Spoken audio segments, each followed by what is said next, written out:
Hey, what's up? It's Jeff.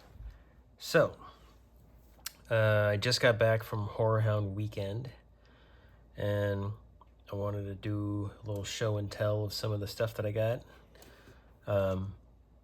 Most of the stuff I got was just like books and comics, and so it's good for this, so I can lay everything flat. But starting over here, this is actually these books are ones that I brought with me. Well, not this one, but these three here. I don't know if I can spread them all out and keep them in frame. Oh, that's pretty good. So yeah, I had all these three books before, but they're all the covers of all these are by Mitch O'Connell, and we've worked together at a few conventions at this point, and I see him a lot, and he's a really nice guy and puts up with me kind of like asking him questions about, his artwork and comic book stuff. So, but anyway, I brought these with me and asked him to sign them, and he signed all three of them. This one's a little hard to see, but he signed it on this part right here. These are all really cool pieces too. I love the artwork on these. I didn't want to get ahead of myself earlier. I found this vendor. Actually, there's like a whole stack of books over here that would go along with this pretty well. Let's do this. I found this vendor, Bell Book and Comic, and they had all these like boxes of comics, of like horror comics, and but not just horror either, but a lot of like EC stuff, like reprints and things like that. But there was a guy in a booth next to me. He had a stack of comics, and I was like, "Ooh, what do you got there?" And he was just like, "Oh, I got these." He was showing me the comics that he got, and I was like, "Where'd you get those?" And he said, "Oh, just go down that aisle." And so I went down there and started digging through the boxes, and like every time I walked by there, I bought something. After that, I was always like, let me see if there's anything else in here I missed. And I'm like, oh, there's another comic. So I got a little stack here from them. But I got this Alien Worlds because, the Dave Stevens cover. Like everyone else on Earth, I'm a huge Dave Stevens fan. And I just thought that was an awesome cover. I would really love it if somebody would put out a nice book of just all of the Dave Stevens covers and everything. Maybe someone can make a cool Dave Stevens coffee table book that just had everything in it. That way I wouldn't have to pay $30 to get a comic that just has a cool cover. I actually don't know. I haven't even looked inside of this. Let's take a look at it for the first time together. Okay, here it is. Alien Worlds number 4. Wow, this is in really nice shape. It's like, looks brand new. It's very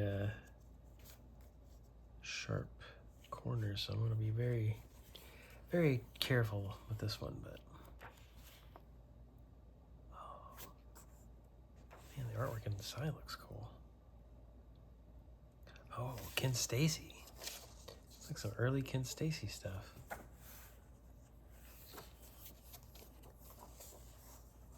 That's cool. What else do we got in here? Ooh la la. Okay, so this is Dave Stevens inks on this one. Princess Pam. This artwork looks awesome. Oh, Joe Kyoto did the coloring. He went on to work in Image Comics when that first got started, because he was a part of Jim Lee's crew, I think.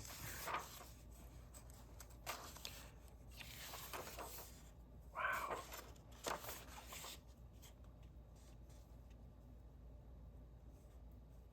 Man, this book is awesome.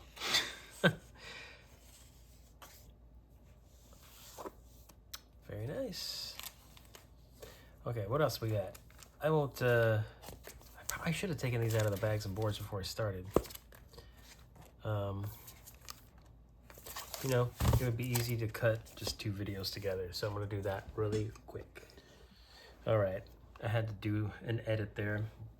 I took all the comics out of their bags and boards, but I also put the Alien Worlds Dave Stevens cover back in its bags and boards, multiple, just in case, you know, you were worried. So I got, these are some more comics that I got from that same booth. Bell Book and Comic. Just some old EC reprints. I find a lot of these when I go to horror conventions, and I've been finding them a lot at like comic book stores too, like Great Escape and stuff, but I really like them. I love like digging through these. This one caught my eye because it has the Basil Wolverton cover. I didn't take it out and look at it at the show. I just kind of was judging everything by the cover, and but I like Basil is it Basil Wolverton or Basil Wolverton? Basil? I don't know. Anyway, that caught my eye, and I was kind of hoping that there was something good inside, and I kind of flipped through here earlier, and there is some really cool stuff in here. I haven't actually read it. I just judging by the artwork, it looks pretty cool. Let's see. Yeah, I don't know, I just like this artwork. This looks like it's a, you know, it's a humor comic. Oh yeah, this is what I was looking for.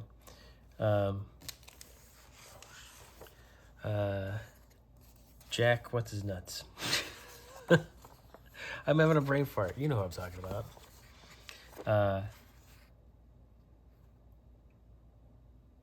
Does it say his name somewhere and I'm just not seeing it? Jack Davis, yeah, it is right there. But yeah, I love his artwork. This guy could do it all.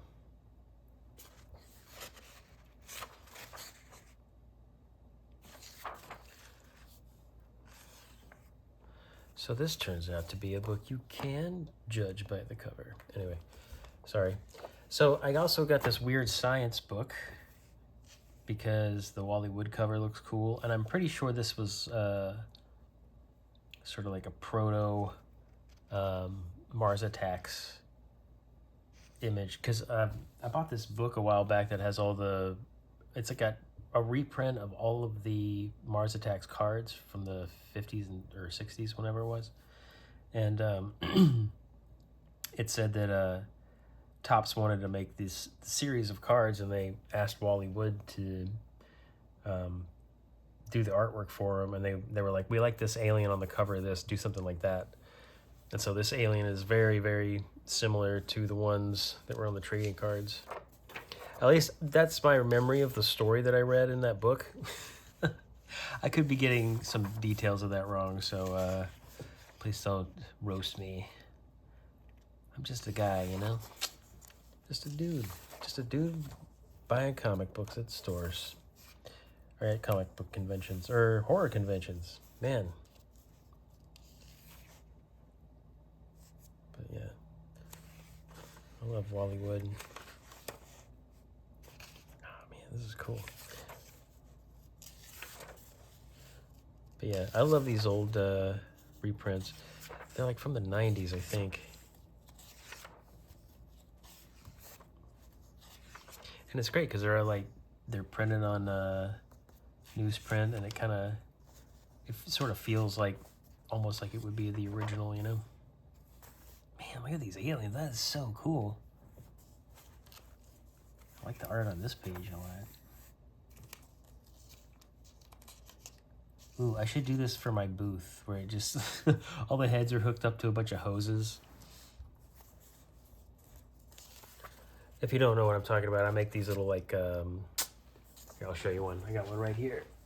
I make these things, little heads. I sell them at conventions. So anyway, maybe I'm spending too much time on this. Let me keep going here. Got a Vault of Horror.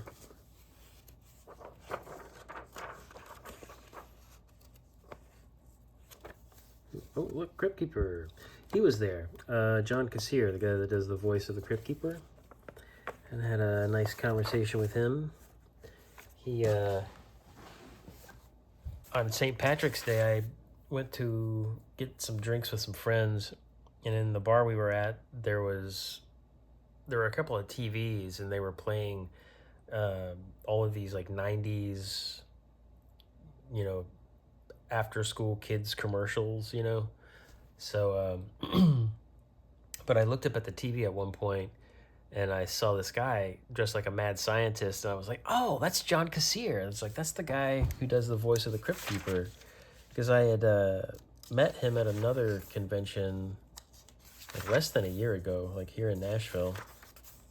And anyway, when I saw him, I was like, I told him about that, and he was just like, oh yeah. He's like, I got paid really well for that. He's like, it was like a whole series of commercials. He's like, I did like 12 of those. Anyway, I also picked up this Rippin' Time book because of the Richard Corbin artwork. I really like his stuff. So anytime I find something of his that is relatively cheap, I'll pick it up. And I also judged this on the cover. I was like, you know what? I don't know if he did the interior of this book or not, but I'm going to go ahead and pick it up and just hope he also did the interior. And he did. Look at the water on that. Almost looks like a blanket. It's really amazing.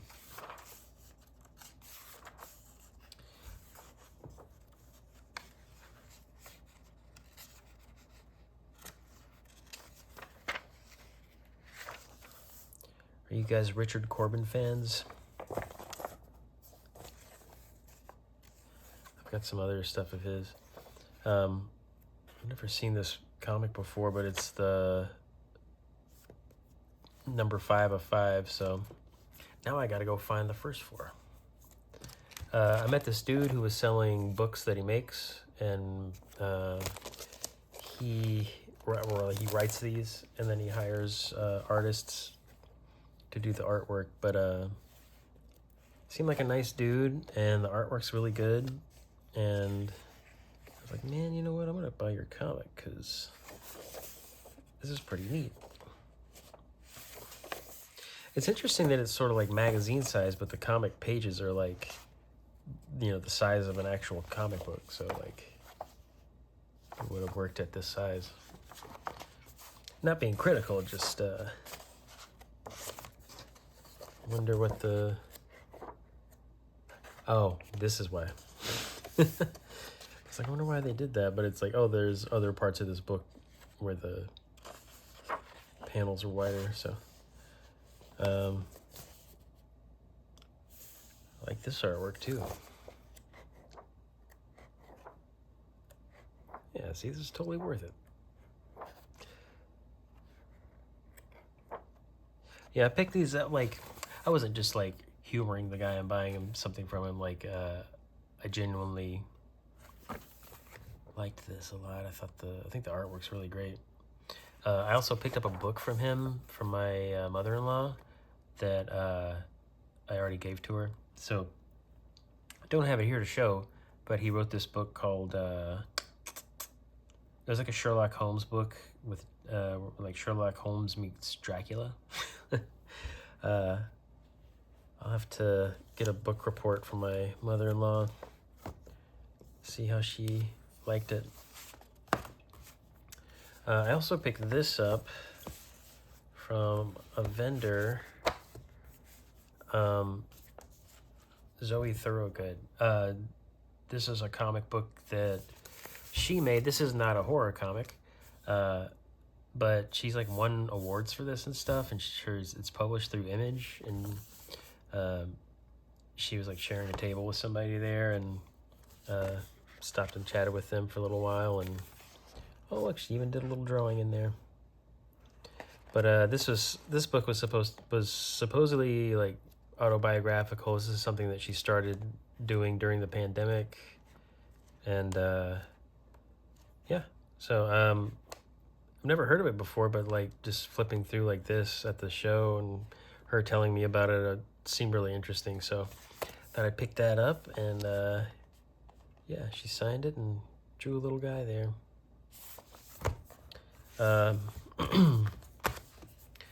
And this is the Horrorhound magazine for this quarter, I guess.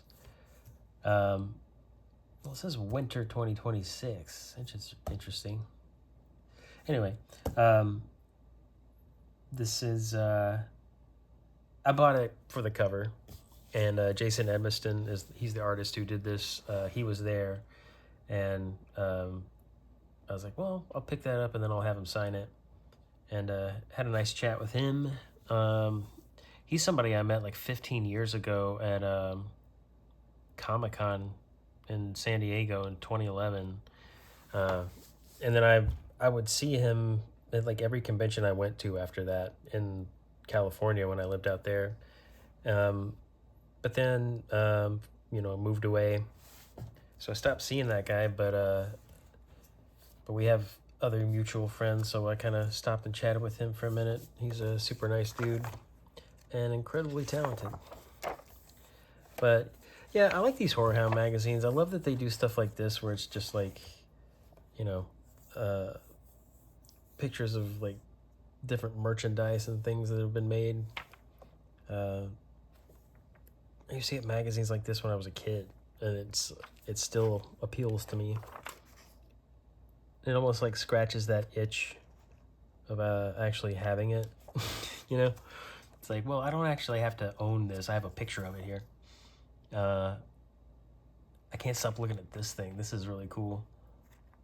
What does that say? Unproduced so far, James Groman design. Oh, I know that dude.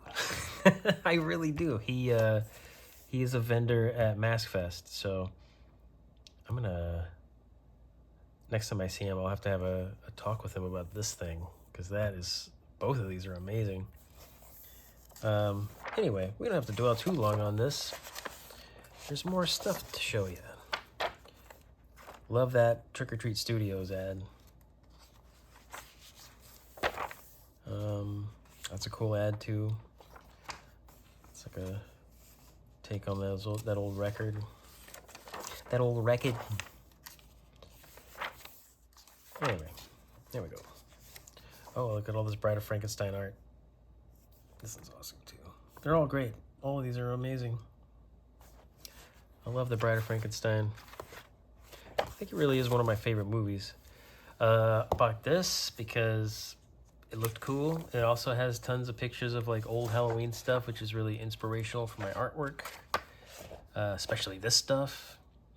So yeah, this is gonna be used a lot as reference in the coming months and years, I'm sure. So yeah, tons of nostalgic stuff in there too.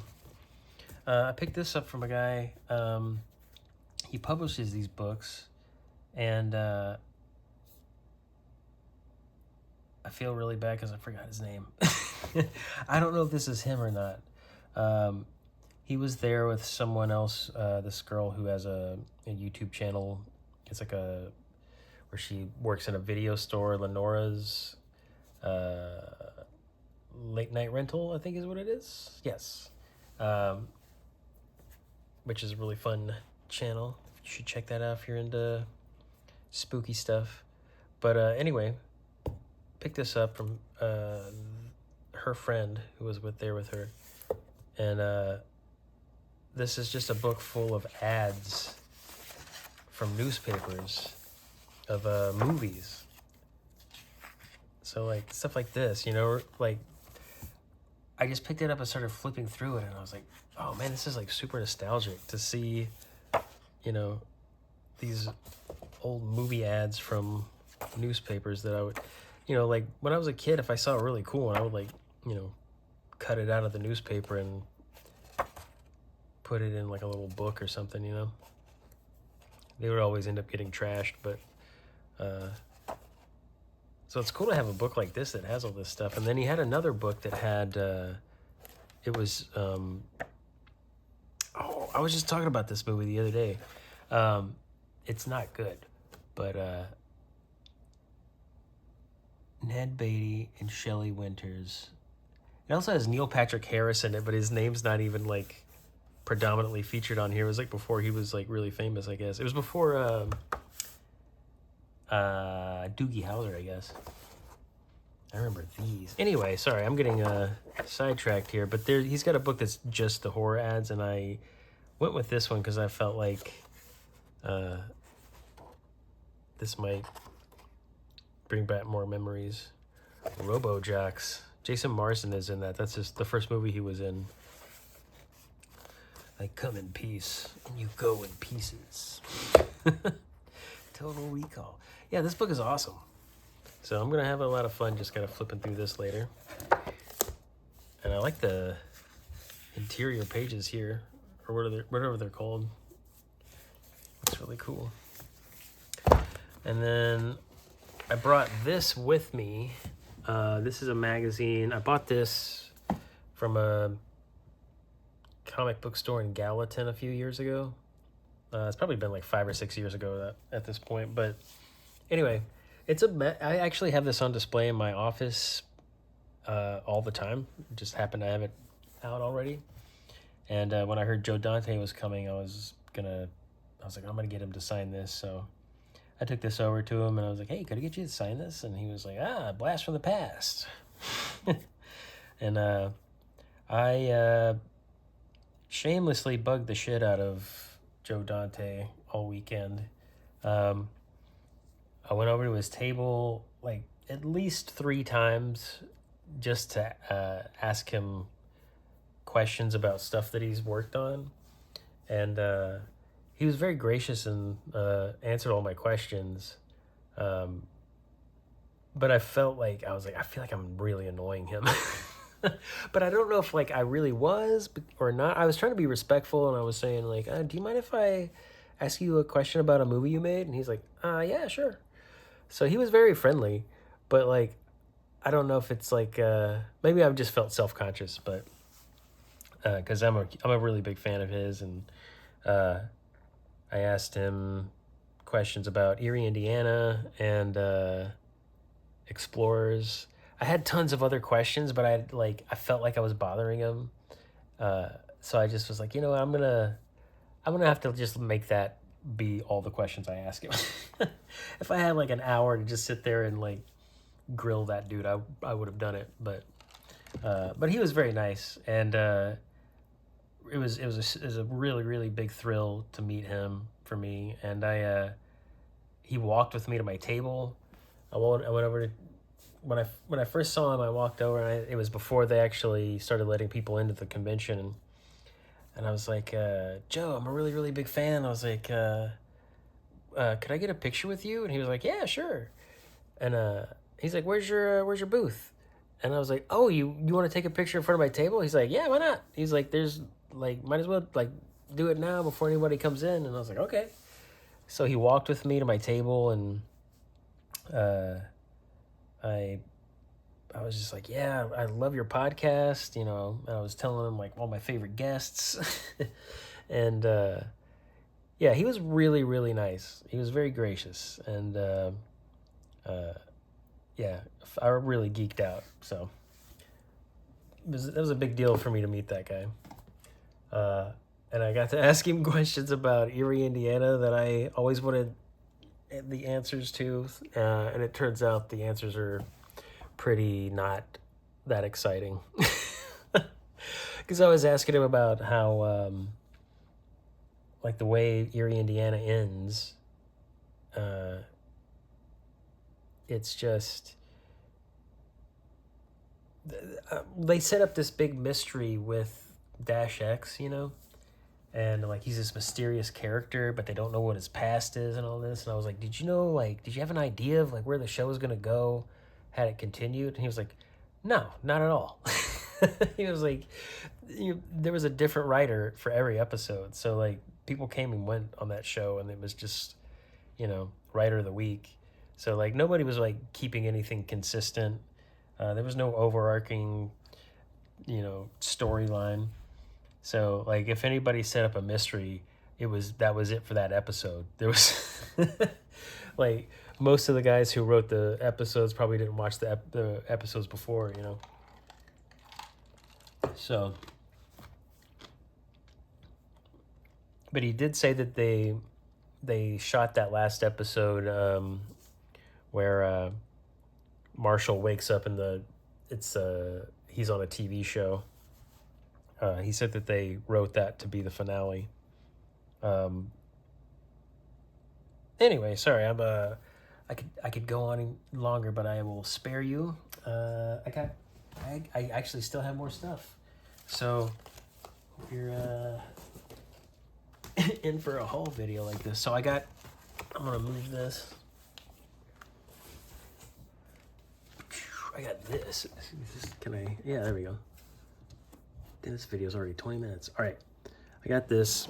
There's a vendor that was near me who sold all these records, and I got to talking to him, and he was like, yeah, I got licenses for like hundreds of different properties, and but it's all kind of obscure stuff, or like stuff that most people don't have licenses for or wouldn't want or need, or so he worked with Aaron Fector, the guy who created the Rock of Fire Explosion, to put this out.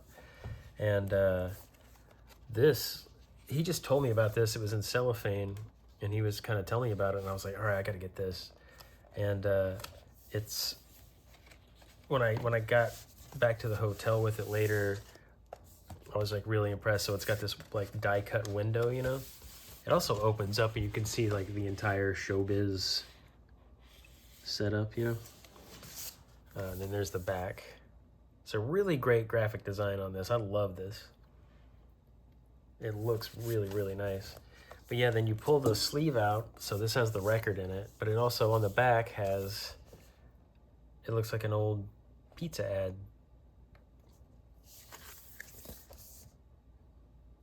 And then check out the vinyl on this guy. Ba-bam! That is super cool. Oh, I think my dinner's here.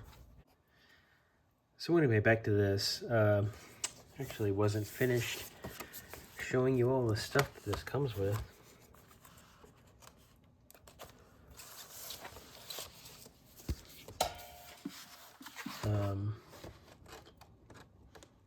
Can I get it back in there without damaging it? So, it also comes with, excuse me, these like character printouts, sheets or whatever.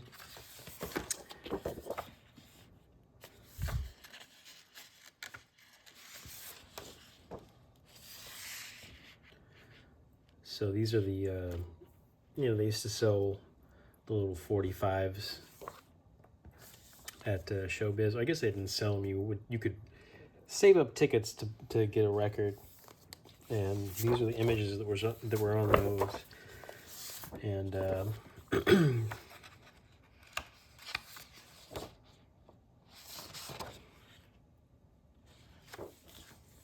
although I remember some different images where they were like kind of cut out, and they had like a blue background. But anyway, you can take these, shove them and you can put them inside the front cover. So if you want Fats to be on the front cover, you can do Fats, and so on. But also, let's see if I can get it out without messing anything up. It comes with this cool little book.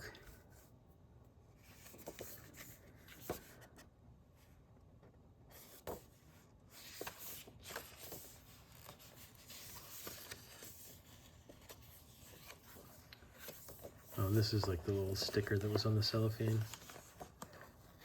Usually I try to keep my records in their cellophane for a while, but this one, it opens up, so you can't really leave it in there, but I thought that was pretty cool.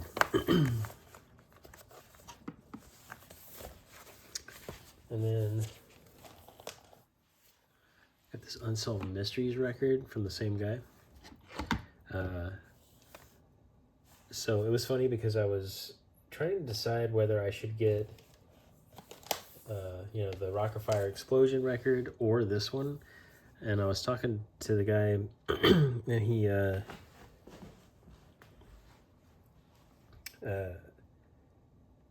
he sort of talked me into getting both of them. He gave me a little deal, so I was like, okay, I'll do that. But the artwork in this is super cool too. It's like those